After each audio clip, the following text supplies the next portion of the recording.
आते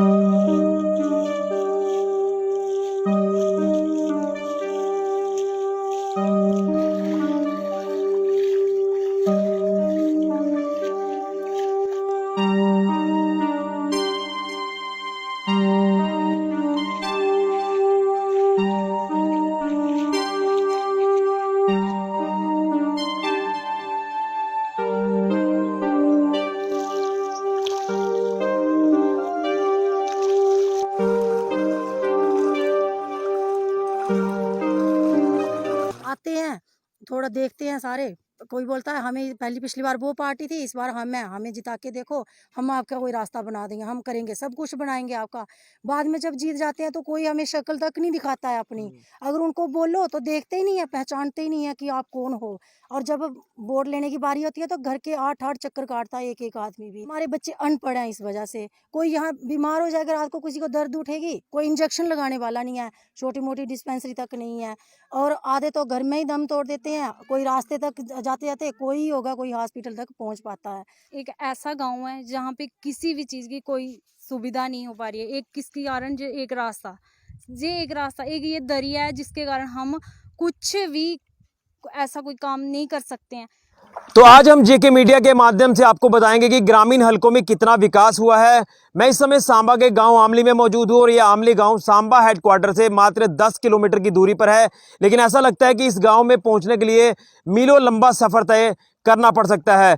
ये जो मेरे पीछे आप दृश्य देख रहे हैं, ये दृश्य हैं आमली गांव को जोड़ने वाले रास्ते के। हालांकि रास्ता तो यहां पर नहीं है, लेकिन यही दरिया एकमात्र रास्ता है आमली गांव में आने जाने के लिए। और इस दरिया की बात करें तो दरिया की वजह से यहां के लोग अपने आप को पूरी तरह से शहरों से कटा हुआ महसूस करते हैं और पिछड़ा हुआ महसूस करते हैं। यानी आज हम इस आधुनिक युग की बात कर रहे हैं, लेकिन इस आधुनिक युग में भी आमली गांव के लोगों को चलने के लिए रास्ता तक नहीं है और डिमांड है कि यहां पर एक पुल बना दिया जाए, जिससे यहां की जो जिंदगी की रफ्तार थमी होती है वो आगे सुचारू रूप से चलती रहे। और कहीं ना कहीं इस दरिया की वजह से यहाँ के जो पढ़ने वाले बच्चे हैं, जो देश का भविष्य हैं, वो भी पिछड़े हुए रह जाते हैं, पढ़ाई में काफ़ी पीछे हो जाते हैं। और अगर यहाँ पर कोई बीमार हो जाता है तो कहीं ना कहीं उसकी ज़िंदगी भी भगवान भरोसे ही रहती है। लेकिन आज तक यहाँ पर इन लोगों को रास्ता तक नहीं मिला है। लेकिन इससे पहले अगर बात करें तो नेता या बड़े बड़े जो आला अफसरान हैं वो सिर्फ और सिर्फ आश्वासन देते हुए नजर आते हैं कि हम ग्रामीण हलकों में विकास की रफ्तार को आगे बढ़ा रहे हैं। लेकिन ये 10 किलोमीटर दूर गांव है सांबा शहर से, तो इसकी हालात आप देख लीजिए। मैं आपको पूरा दायरा आपको बताना चाहता हूं। ये आमली गांव की बात करें तो एक छोटा सा टापू आप इसे कह सकते हैं, यानी आइलैंड इसे कह सकते हैं, जो बसंतर दरिया के इर्द गिर्द है। 4-5 रास्ते हैं इस गांव के जो जुड़ते हैं, लेकिन सब में आपको दरिया क्रॉस कर कर जाना पड़ सकता है। तो ये आप पूरा दायरा जो देख रहे हैं ये है बसंतर दरिया, और इसी दरिया को पार कर कर आप आमली गांव में पहुंचते हैं। और इस दरिया की वजह से जिंदगी जो है वो दांव पर लगी हुई है, रिस्क पर है यहाँ के लोगों की जिंदगी। तो मेरे साथ यहाँ के कुछ स्थानीय लोग हैं, मैं इनसे जानने का प्रयास करता हूं, क्योंकि आज आप ये जो पूरी रिपोर्ट देख रहे हैं ये हम रिपोर्ट आपको इसी आमली गांव की दिखा रहे हैं। और आप खुद देख सकते हैं कि हम भी कितना रिस्क लेकर यहाँ पर पहुंचे हैं इस दरिया को पार करके। और कहीं ना कहीं जब बरसात आती है तो बरसात के दिनों में तो आप ये भूल ही जाइए कि आप घरों से बाहर भी निकल पाएंगे। तो मैं सबसे पहले आपका नाम जानना चाहूंगा। सर बलराम मेरा नाम है। बलराम जी, क्या कहना चाहते हैं? आज भी इस आधुनिक युग में आप शहरों से कटे हुए हैं, दरिया पार कर कर आपको गांव तक जाना है, यहाँ से आपको अपने कामों पर जाना है। क्या लगता है कितना पिछड़ा हुआ महसूस करते हैं, कितना कटा हुआ महसूस करते हैं? सबसे पहले तो आपका जेके मीडिया का मैं धन्यवाद करता हूं कि जो आपने एक सराहनीय कदम जहां आके उठाया है। और इस कदम आपने जो देखा है जहाँ पे आकर, जे हमारा दरिया जो है टोटली हम इस इलाके को कट ऑफ करता है। कोई भी चीज़ हमने लाना पड़ी तो इसी दरिया को पार करके हमने लाना पड़ती है। एजुकेशन प्राप्त करनी हो वो भी दरिया के पार, कोई घरेलू सामान लाना हो वो भी दरिया के पार, कोई मटेरियल घर बनाने के लिए लाना वो भी दरिया के पार, कोई डिस्पेंसरी के लिए मेडिसिन लाना वो भी दरिया के पार, और अगर कोई बीमार हो जाए बुजुर्ग उसको भी लाना हो कहीं हॉस्पिटल में पहुंचाना तो वो भी दरिया के पार। हम तो अपनी ज़िंदगी जो है अपने महसूस करते हैं कि हम क्या ज़िंदगी जी रहे हैं इस युग में। और इतना बोलते हैं कि डिजिटल इंडिया होने जा रही है, हम तो कहते हैं कि हम कहाँ के डिजिटल होने जा रहे हैं, हमारा हो क्या रहा है। हम तो बिल्कुल एजुकेशन भी प्राप्त नहीं कर पाते, कोई भी चीज़ हमें सूटेबल नहीं होती है, अवेलेबल नहीं होती है, क्योंकि इसी दरिया की वजह से। बरसात के मौसम में 2 महीने तो हम ऐसा सोचते हैं कि हे भगवान आप ही हमें बचा सकते हैं, लेकिन इस दरिया में इतनी बाढ़ होती है कि हमारे रिश्तेदार अगर कोई मिलना भी चाहे, कहीं हमने किसी मातमदारी पे भी जाना हो तो इस दरिया को पार करके हम नहीं पहुंच सकते हैं। रोज़मर्रा की ज़िंदगी यही दरिया हमारा बिल्कुल हम इस दरिया की वजह से काटा पाए हैं। और हमारी बहनें अगर किसी की मैरिज अरेंज करनी हो वो भी इस दरिया के पार करना पड़ती है। अगर कोई भी कार्य करना हो इस दरिया को क्रॉस करना ही पड़ता है। ये बहुत बड़ी दिक्कत है हमारे इलाके के लिए। हमारे बच्चों का भविष्य इससे डार्क है। क्या कोई नेता यहाँ पर आया है? सर बहुत सारे आए, हमने जोरदार अपील की, लेकिन फाइलों में ही रहता है जो काम। पिछली बार हमने जहां मैडम जी डीसी मैडम सांबा शीतल नंदा जी भी जहां पे आए, उन्होंने समस्या सुनी, हमने यही रखी कि हमारा दरिया पे एक स्टील ब्रिज ही बन जाए तो हमारे बहुत सारी डेवलपमेंट हो सकती है। इसी दरिया की वजह से हमारे इलाके की डेवलपमेंट नहीं हो सकती। लेकिन नेता तो आते होंगे, लेकिन वोट मांगकर चले जाते होंगे। वो कोई तो आश्वासन उनके द्वारा दिया गया? आश्वासन तो मिलते हैं सर, लेकिन ये है कि ये प्रोजेक्ट जो है वो एक बहुत ही नामुमकिन है। हम तो यही कहते हैं हमारे लिए एक छोटा सा ही बन जाए तो ये बढ़ना चाहिए, फुल स्टील का ब्रिज बढ़ना यानी चाहिए। ये प्रोजेक्ट नामुमकिन है। हम तो यही सोचते हैं, हम तो सोच ही लिया कि क्या बनेगा ही नहीं है, क्योंकि हमारी भी एज तो 40-40 साल हो गई है। हम सोचते हैं अभी तक नहीं तो हमारे बच्चों का क्या बनेगा। बच्चों को क्या लेकिन हम आपके माध्यम से गवर्नर महोदय साहब से अपील करना चाहते हैं, जनाब अगर आप हमारे चैनल के माध्यम से बात को सुन रहे हैं तो इस पर ध्यान दीजिए। हम करोड़ों का नहीं, हजारों करोड़ों का नहीं, हम चाहते हैं कोई स्टील ब्रिज ही बन जाए ताकि हमारा कम्युनिकेशन बन जाए और बरसात के मौसम में हम जहां दरिया को क्रॉस कर सकें, हमारे बच्चे पढ़ सकें, हमारी घरेलू बस्तियों जो वो पहुंच सके, हमारा जो भी राशन है यहीं से क्रॉस होकर हम जा बलराम जी, सकें। मैं आपके साथ थोड़ी और बात भी करूंगा, लेकिन मैं सबसे पहले आगे चलकर मैं यहाँ के स्थानीय निवासी हैं, महिलाएं हैं, मैं उनसे जानूंगा कि आखिर उनके बच्चों को कितनी दिक्कतें पेश आती हैं इसी दरिया को क्रॉस कर जाना है। जिस तरह से हम इस दरिया को पार कर आमली गांव में आज पहुंचे हैं, आपको ग्राउंड रिपोर्ट यहाँ की दिखा रहे हैं कि अगर रास्ता ही नहीं है तो डेवलपमेंट तो आगे बड़ी दूर की बात है। यहाँ पर ब्रिज बनाना जो है वो काफ़ी ज़्यादा अनिवार्य हो चुका है आज के इस आधुनिक युग में। लेकिन कई बार हमने ये भी सुना है कि ये कहना है कि नामुमकिन है। मैं आपको बताना चाहता हूँ कि कोई बाहर कोई फॉरेन कंट्री तो है नहीं, भारत देश का ये हिस्सा है, तो आखिर क्यों यहाँ पर विकास नहीं है? तो विकास यहाँ पर करना होगा। ज़िंदगी यहाँ पर जो है वो कहीं ना कहीं आज भी रिस्क से भरी हुई है। अब मेरे साथ यहाँ पर महिला है, मैं उनसे भी जानूंगा और जानूंगा कि क्या दिक्कतें आज उनको झेलनी पड़ रही हैं इस आधुनिक युग में भी। तो आप यहाँ पर आइए। क्या नाम है आपका? मीना। मीना जी, क्या कहना चाहते हैं इस आधुनिक युग में भी आज आपको आमली गांव में रहने के बावजूद इसी दरिया को पार कर आना जाना है, बच्चों की जो पढ़ाई है वो सफ़र है, कोई बीमार हो जाए तो कोई साधन नहीं, क्या कहना चाहते हैं, क्या क्या दिक्कतें पेश आ रही हैं आपको इस दरिया की वजह से? हमारी बस यही है, मेन दिक्कत यही है, दरिया ही है। इस दरिया की वजह से ना तो हम आर जा सकते हैं, ना पार जा सकते हैं, ना बच्चों को स्कूल छोड़ने जा सकते हैं। बरसात में तो हर जगह पानी होता है, समझ लो कि यहाँ भी पानी है, पर सर्दी में भी मुश्किल है। सर्दी में पानी ठंडा है, बच्चों को कैसे क्रॉस कराएंगे हम? अगर पहले एक बार छोड़ने जाएंगे, दूसरी बार लेने जाएंगे उनको, तो इंसान का आप सोच ही सकते हो कि क्या हाल होगा इस पानी में। गर्मी में तो रेत इतना गर्म होता है, पानी भी गर्म होता है, तब भी नहीं बच्चे क्रॉस कर पाते हैं। बस उनको उठाओ, फिर स्कूल छोड़ने जाओ, स्कूल से घर लाओ, फिर कोई खाने की वस्तु लानी होगी, राशन लाना होगा, वो हमें यहाँ दरिया पार करके पार से लाना पड़ता है। कुछ अगर शहर भी जाना हो हमें, तब भी ये दरिया क्रॉस करके ही जाना है हमें। कोई भी काम होगा हमें इस दरिया के पार ही काम है। हमें स्कूल भी पार है, डिस्पेंसरी भी पार है। अगर हमारे यहाँ कोई बीमार हो जाता है, कोई बुजुर्ग, कोई नौजवान, कोई भी बीमार हो जाता है, कोई महिला, कोई आदमी, कोई भी बीमार हो जाता है, फिर घर घर घूमेंगे, फिर वो 5-6 आदमी इकट्ठा करेंगे, फिर उसको चारपाई पे लटा के फिर उसको दरिया के पार, फिर गाड़ी वाले को फ़ोन करेंगे, गाड़ी वाले आओ आप। वो बोलते हैं आपका रास्ता ख़राब है, वो भी नहीं कहना मानते। कोई भी नहीं हमारा कहना मानता है यहाँ। बस आते हैं, थोड़ा देखते हैं सारे, कोई बोलता है हमें पिछली बार वो पार्टी थी, इस बार हम हैं, हमें जिता के देखो, हम आपका कोई रास्ता बना देंगे, हम करेंगे, सब कुछ बनाएंगे आपका। बाद में जब जीत जाते हैं तो कोई हमें शक्ल तक नहीं दिखाता है अपनी। अगर उनको बोलो तो देखते ही नहीं है, पहचानते ही नहीं है कि आप कौन हो। और जब वोट लेने की बारी होती है तो घर के 8-8 चक्कर काटता है एक एक आदमी भी, दिन के वो भी, तो हफ्तों के तो आप सोच ही सकते हो कितने हो गए। हमें बच्चों को छोड़ने, हमारे बच्चे अनपढ़ हैं इस वजह से। कोई यहाँ बीमार हो जाएगा, रात को किसी को दर्द उठेगी, कोई इंजेक्शन लगाने वाला नहीं है, छोटी मोटी डिस्पेंसरी तक नहीं है, और आधे तो घर में ही दम तोड़ देते हैं। कोई रास्ते तक जाते जाते कोई ही होगा, कोई हॉस्पिटल तक पहुँच पाता है। और फिर जब सामान लेने जाना होगा उधर दुकान से फिर महीनों का राशन, 1 महीने का, कम से कम 1 महीने का राशन डलवाना पड़ता है। बोरा भर के सर पे रखो, एक हाथ में चप्पल पकड़ो, एक हाथ से कपड़े पकड़ो, फिर सोचते हैं कि कैसे करेंगे। फिर किसी की खुशामद करनी पड़ती है, किसी को पैसे दे के सामान मंगवाना पड़ता है। लॉकडाउन में तो इतनी दिक्कत हुई, ऊपर से बरसात थी, ऊपर से लॉकडाउन था, इतनी समस्या थी कि हमें कई घरों में तो कई दिनों तक चूल्हा तक नहीं जला। कोई राशन पानी का, आटा खत्म हो गया था, आटा पिसवाने जाना, वो दरिया के पार जाना।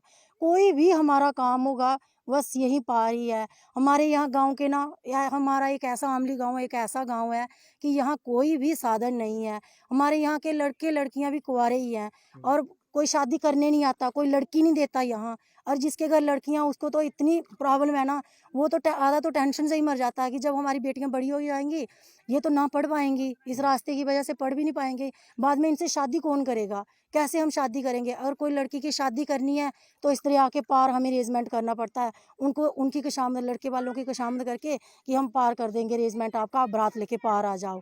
लड़के आकड़ जाते हैं, बोलते हैं घर नहीं जाएंगे शादी करने के लिए। फिर पार से हमें एक मंदिर है हमारे यहाँ एक, वहाँ से हमें लड़कियों की शादी करवानी पड़ती है। इतनी मुश्किल है, हमें कहीं भी जाना होगा ना तो ये दरिया ही क्रॉस करके जाना है हमें। यानी ये दरिया कहीं ना कहीं अभिशाप बना हुआ आपके लिए। बस यही अभिशाप है हमारे लिए एक, बस यही समस्या, इसी वजह से हमारे बच्चे भी अनपढ़ हैं। आधे बुजुर्ग तो घर में ही दम तोड़ देते हैं और जो बच जाता कोई भगवान के ही भरोसे है, यानी जिंदगी भगवान भरोसे चल रही है। भगवान के भरोसे ही चल रही है। अभी कभी कभी सर्दियों में भी इतनी बारिश, अभी ऊपर से सर्दी आने वाली है, सर्दियों में बारिश होगी तो इतना पानी, फिर से पानी होगा, एक तो ठंडा पानी, ऊपर से पानी होगा। फिर हमें, अभी हमें बस थोड़ा मौसम में भी ठीक है, अभी 2 महीने हो गए बारिश नहीं हुई, इसलिए थोड़ा पानी कम है। अभी हमें 2-2, 3-3 महीने का राशन इकट्ठा लेना पड़ता है। चलो कोई अच्छे हैं जो वो तो ले लेंगे 2-2, 3-3 महीने का राशन। बीच में कोई गरीब है जो दिन में वो दिहाड़ी लगा के आता है, बिल्कुल। शाम को वो राशन खरीदेगा, वो कैसे करेंगे, वो कैसे यानी कि करेंगे वो? बरसात ही नहीं, 12 महीने यही यही प्रॉब्लम है। 12 महीने हमारी यही प्रॉब्लम है। हमें कहीं भी जाना हो बस यही दरिया क्रॉस करके। एक चीज मैं आपसे पूछूंगा, गर्भवती महिलाओं की मैं बात करूंगा, गर्भवती महिलाओं को जब इलाज चाहिए, वक्त पर अगर इलाज नहीं मिलेगा तो उनकी जिंदगी दांव पर लग जाती है, उस समय कितनी दिक्कतें आती हैं? उस समय तो हमें इतनी दिक्कत होती है। सबसे पहले शुरुआत के दिन में ये हमारा रास्ता ही देखो, जब हमें डॉक्टर बुलाते हैं कि 15-15 दिन के बाद चेकअप के लिए आओ, आधे इस रास्ते में केस आधे उनके ऐसे ही ख़राब हो जाते हैं।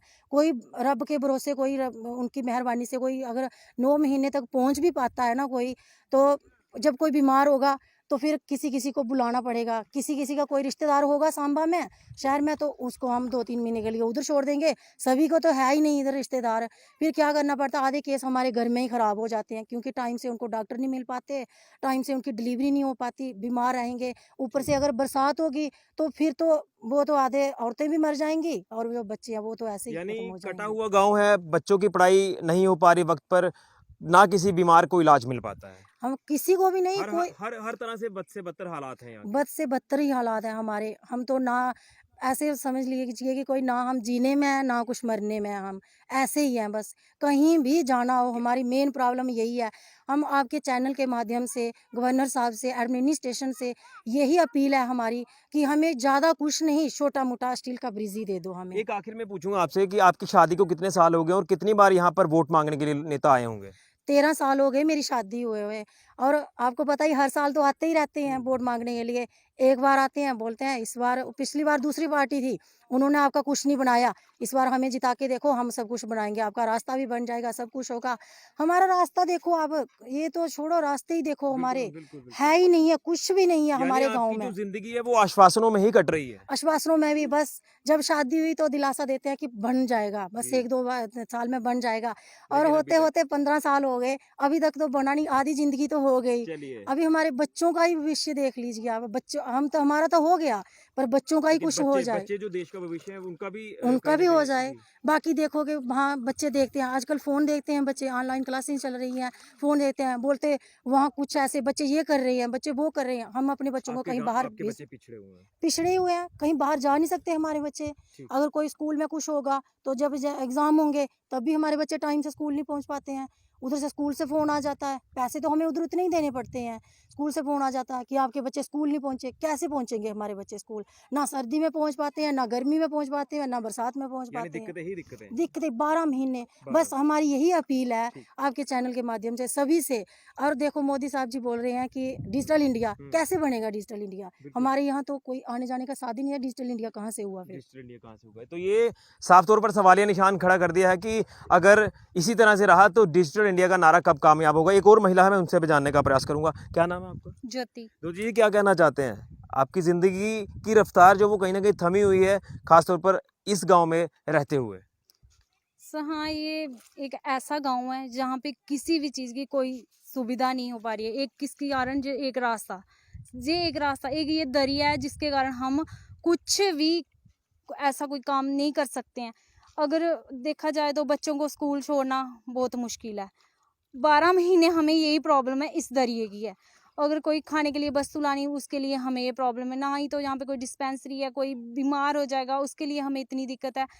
और जैसे कि कोई गर्भवती महिला है जो बीमार हो जाती है तो उसके लिए हमें उसको हॉस्पिटल में लेना ही इतनी दिक्कत है कि हमें उस कैसे पहुंचाया जाए। जब वो बीमार हो जाएगी हमें यही आता है कि अब इसको हम कैसे, आधे तो हम भी मर जाते हैं उसमें कि हमें ये अभी कैसे करेंगे। तो देखा जाए तो हमें फिर वही कि किसी को ढूंढना पड़ेगा कि हाँ चलो 4 पाई पे उसको लेना है कुछ भी। और 4 पाई पे आगे देखो तो गाड़ी वाला नहीं कोई मानेगा, गाड़ी वाला भी कहता है रास्ता ही नहीं है अच्छा। वो भी बहाने ही लगाएंगे इधर उधर के। तो किसी को जिसको भी बोलना हो उसकी गाड़ी, हम क्या कहेंगे उसको, कुछ नहीं कह पाएंगे, फिर किसी और को बोलेंगे।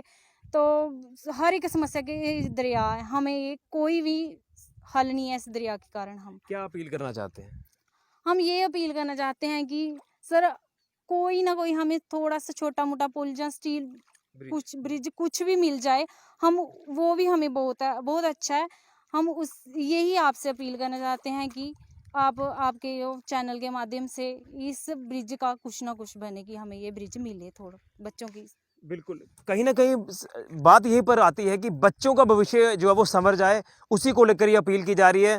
यहाँ के बुज़ुर्गों ने भी पहले जब हमने ऑफ कैमरा जब हम बात कर रहे थे, वो यहाँ के बुज़ुर्ग ये कह रहे थे कि हमारी तो ज़िंदगी चलिए हो गई, लेकिन बच्चों जो देश का भविष्य है, उनकी ज़िंदगी कहीं न कहीं दाँव पर लगी हुई है। पढ़ाई नहीं कर पाते, पिछड़े हुए रह जाते हैं और कहीं न कहीं हर एक दिशा में अगर हम कहें, तो वो पीछे रह जाते हैं। आखिर में आपसे जानना चाहूँगा, बैक टू विलेज चलो गाँव की ओर, ये नारा दिया गया था जी, ना? जी, जी। क्या आपको लग रहा है कि ये फॉर्मेलिटी है सिर्फ़, या वाक़ई में कोई काम ज़मीनी सतह पर होता हुआ दिखाई दे रहा है? देखिए ऋषि जी, ये तो फॉर्मेलिटी टोटली फॉर्मेलिटी है। ये कोई बैक टू विलेज जो उन्होंने जिसमें गाइडलाइन लिखी है, जो उन्होंने प्रोफार्मा रखा है, चलो गाँव की ओर पहला ही नारा ऐसा है कि बिल्कुल टच करता है कि वाक़ई ऐसा लगेगा कि विकास होगा गाँव में। इतने खुश हुए कि चलो गांव में, कि ऑल एडमिनिस्ट्रेशन गांव में आएगी और हमारी समस्या सुनेगी, उसको हल करेगी। लेकिन कितनी बार आए यहाँ पर? सर तीसरे फेज में हुआ ना बैक टू विलेज। इससे पहले उन्होंने एक नोडल ऑफिसर नियुक्त किया, वो आए, उन्होंने पहले गांव के लोगों को पूछा आपकी दिक्कतें क्या हैं, नोट की, फिर आकर वही। और जो इनके पास परफार्मा है उसको देखें हम, जिसमें इतनी फॉर्मेलिटियां लिखी हैं, ये भरकर कैसे देते होंगे। मैं पूछना चाहता हूँ, एक भी गांव में नहीं है वो चीज़ जो उस परफार्मे को भरते हैं। ये back to village totally fraud, totally fraud. क्या होता है सर, एक शौचालय 12,000 रुपया मिलता है उसका, अभी तक वो नहीं मिल रहा। ओल्ड एज पेंशन बुजुर्गों की नहीं मिल रही है। एक सर राशन की बात बड़ी बड़ी दिक्कत तो ये बनी है ना कि रास्ता तक नहीं है, मूलभूत सुविधा आपको नहीं है। मूलभूत सर यही तो समस्या है। अगर वो नोडल ऑफिसर वगैरह जहाँ जो बैक टू विलेज नियुक्त किए गए थे ऑफिसर, इसी दरिया क्रॉस करके आते, देखते लोगों की क्या समस्या है, इसको देखते तो पता चलता कि क्या लोग कहाँ रह रहे हैं। जब वो अपने शूज खोलकर इसको क्रॉस करते, पता चलता कि ये लोग रोज करते हैं। किसी ने सुध नहीं ली है, जो टोटली फ्रॉड है। हम आपके चैनल के माध्यम से और आपका बहुत बहुत शुक्रिया अदा करते हैं कि आपने इस समस्या को हाईलाइट किया है और मीडिया के माध्यम से इस समस्या को आप हर चैनल में दिखाएंगे, ताकि हमारे जो गांव में रह रहे गरीब लोग हैं, छोटे छोटे बच्चे हैं, जिनका भविष्य है, जो एजुकेशन से प्रभावित हो रहे हैं, उनको एजुकेशन ऐसी मिल रही है। तो है तो दरिया ही है, दरिया है, चमक्के दरिया है, जहां से भी जाएंगे वह दरिया क्रॉस करके जाएंगे। तो ये समस्या आज के इस आधुनिक युग में काफ़ी बड़ी समस्या हो चुकी है। और एक बार फिर से मैं आपको बता दूं कि हम ये आपको बनावटी तस्वीरें नहीं दिखा रहे, ये ग्राउंड रियलिटी आपको बता रहे हैं गांव आमली की। और ये हालात हैं, यही दरिया का दायरा पार करके आपने इस ओर जाना है। और बच्चों की पढ़ाई सफ़र, बच्चों का भविष्य खतरे में है। यहाँ अगर कोई बीमार हो जाए तो कोई इलाज नहीं है उसको, यहाँ कोई डिस्पेंसरी तक नहीं है। यहाँ तक कि अगर किसी ने कोई अपने घर पर गाड़ी रखी हुई है तो वो गाड़ी भी इस गांव के पार कहीं खड़े कर देंगे। यहाँ इससे यहाँ पर पैदल ही जाना है आपको।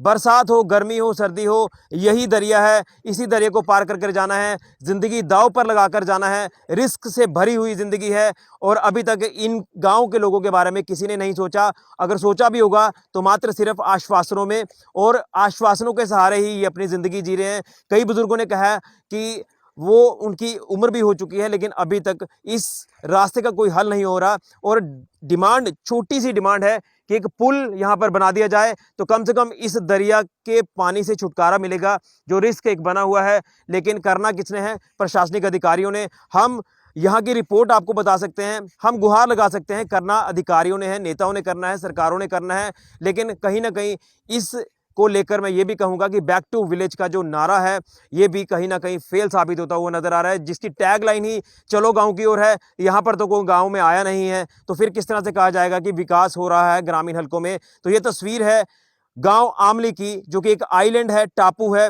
जो कि चारों तरफ जो है वो बसंतर दरिया से घिरा हुआ है। और यही रास्ता, यानी यही बसंतर दरिया पार कर कर आपको जाना है जिंदगी दांव पर लगाकर। तो ये थी अभी तक की स्पेशल अपडेट गांव आमली की। फिलहाल के लिए कैमरामैन राहुल के साथ ऋषि खजूरिया, जेके मीडिया के लिए।